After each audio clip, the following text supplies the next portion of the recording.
Қалдыбай көшеден көк түсті дәптер тауып алды. Дәптердің сыртқы келбеті өте өзгеше болғандықтан Қалдыбай үйіне алып кететін болды. Мүмкін баласына осы дәптерді сыйлық ретінде сыйласа, баласы қуанып қалатын болар.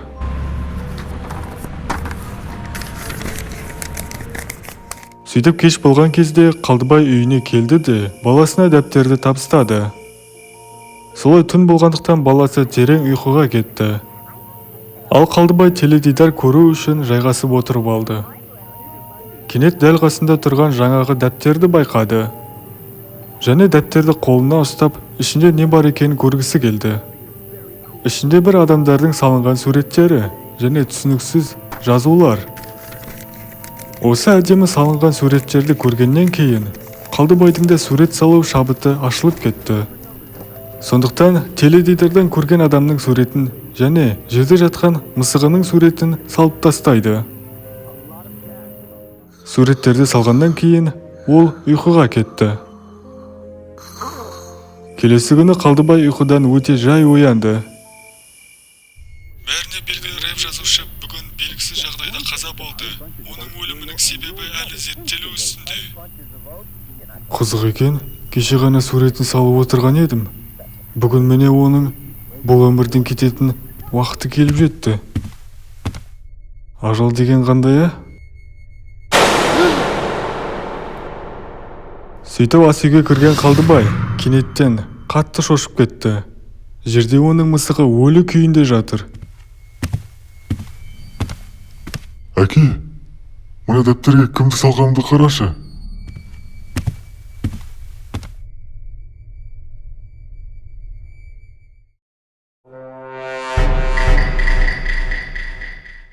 Бұл өмірде мен жалығып кеттім. Басында қорқынышпен өмір сүрдім. Бірақ қазір бәрі жалған секілді сезіледі. Мен ұйқымнан оянамын, беті қолымды жуамын және таңғы асымды жеймін. Дәл осылай күнделікті айналысамын. Бұл мені жалықтырып жіберді. Мағынасыз өмірге ұқсайды. Бірақ менде бір үміт бар. Мені біреу құтқарады. Мен дәл осылай ойлаймын. Мен кішкентаймын және далаға шығатын болсам, тірі қалу көрсеткішім өте төмен. Сондықтан мен өмір сүруді үйрететін көп кітаптар оқимын. Күніне 10 кітапқа дейін оқып тастаймын.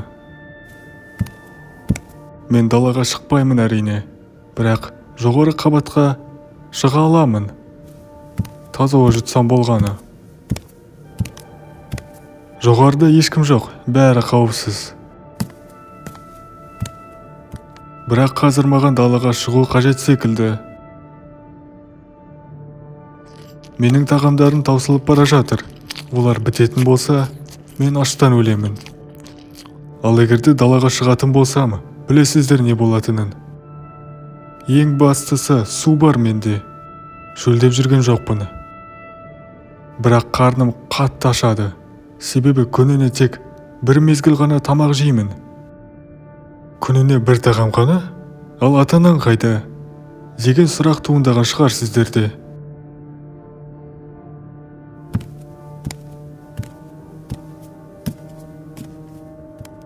Олар бар негізі, менің көз алдымда жүр десем болады. Бірақ олардан қасына бара алмаймын.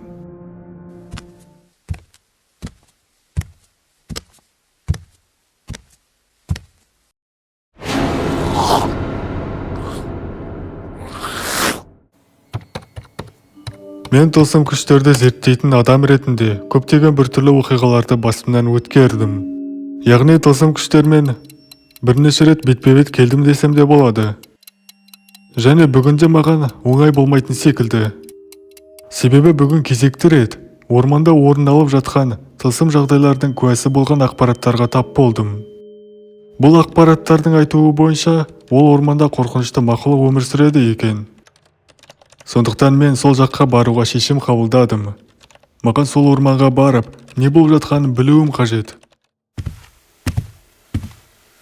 Және оны камераға түсіріп алсам тіпті керемет болады. Осы пруфтармен көп ақша тапсам да болады.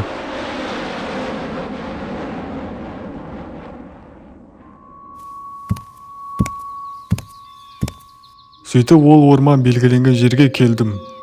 Шынымен өп-үлкен орман екен. Және орманның қасында бір үлкендеу үйлер орналасқан екен. Және орманның маңында жүрген бір кездейсоқ баладан бұл ормандағы мақұлық туралы сұрадым. Шынымен ол бар, және қазірдің өзінде өмір сүреді. Ол бүкіл ауыл тұрғындарын алаңдатып тастады. Мен әлгі баланың айтқан сөздерінің бәрін камерама жазып алдым. Ертең ол менің сөздерімді дәлелдейтін болады.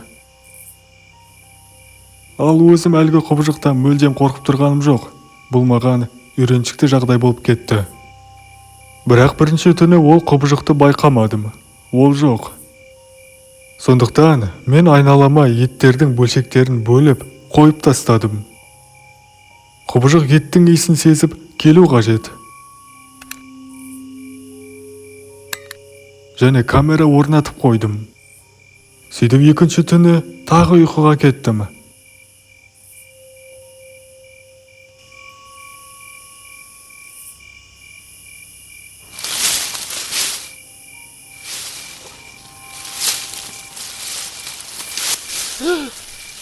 Бірақ түнде бұталардың дыбысынан оянып кеттім. Біреу жүрген секілді. Мен далаға шықтым және камераны бір өткір тырнақтарымен кесіп тастапты. Бұл адамдікі немесе қасқырлардікі емес екені анық. Мынаның тырнағы өте ұзын әрі өткір, яғни ол мақұлық бұл жерге келген секілді. Ал камера болса сынып қалды. Және қараңғы бұталардың қасында бір адам секілді тіршілікті байқадым. Мен неге екенін білмеймін, бірақ қорқып кеттім. Бұл орманда жалғыз өзім, тіпті камерамда жоқ.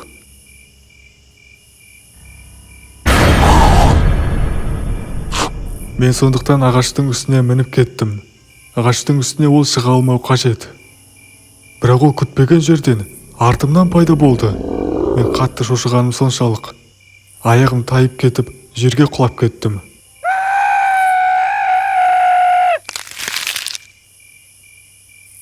Және ол мақұлық менің қасыма жақындады.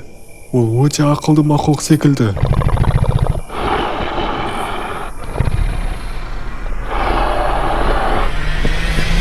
Кетсін, бұл адамды бізге қалдыр. Ал мырза, сіз кім боласыз? Ауылда ойнап жүрген кішкентай бала атасының аңызға айналған қара құдығын көріп қалады.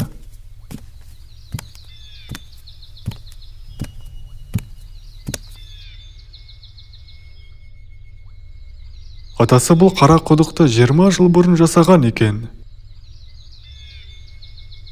Бірақ ішінен суды ешқашан алмайды. Себебі атасының айтуы бойынша бұл құдықты жындар емденіп алған екен. Және дәл осы аңыз оқиғаны естігеннен кейін бұл қараңғы құдықтың ішінен біреу қарап тұрған секілді болады екен.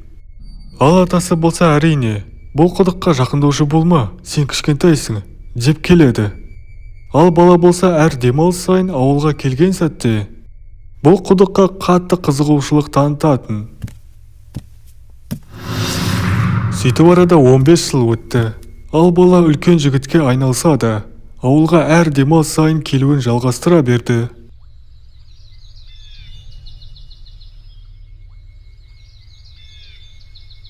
Және осы жолы бұл құдықтың ішін нақтылап тексергісі келді. Мен үлкен жігіт болдым, енді кішкентай емеспін. Мүмкін бұл құдықтың ішіне кіріп көрермін. Жоқ, бұл құдықтың ішінде әлі де су бар ма не? Мүмкін емес. Сонда бұл құдықтың тереңдігі қанша метр? Ішінде бір дыбыстар шығып жатыр.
10 grand a day giveaway.